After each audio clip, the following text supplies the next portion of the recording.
আমার আজকের recipe chicken leg piece কষা।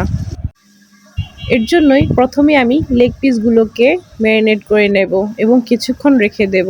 এর জন্য আদা বাটা, রসুন বাটা, মরিচের গুঁড়ো, লবণ এবং তেল দিয়ে ভালোভাবে মাখিয়ে কিছুক্ষণ রেখে দেব।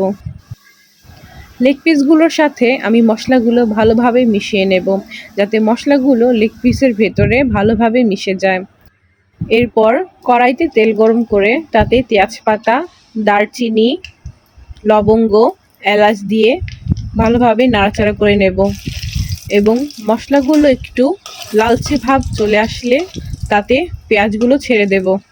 পেঁয়াজগুলো আমি লালচে করে ভেজে নেব এবং পেঁয়াজের মধ্যে আমি একটু লবণ দিয়ে দিয়েছি, যাতে পেঁয়াজগুলো তাড়াতাড়ি লালচে ভাব চলে আসে।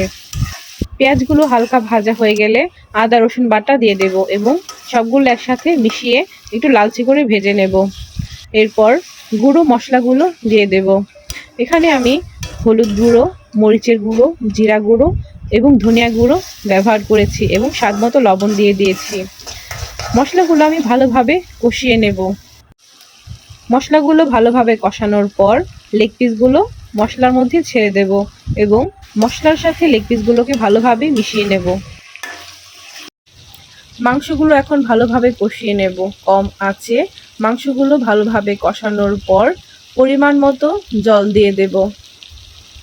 মাংসগুলো কষানো হয়ে গেছে, এখন আমি অল্প পরিমাণ জল দেব এবং ঝোলটা জাল হবার পর পরিমাণ মতো গরম মশলা গুঁড়ো দিয়ে দেব।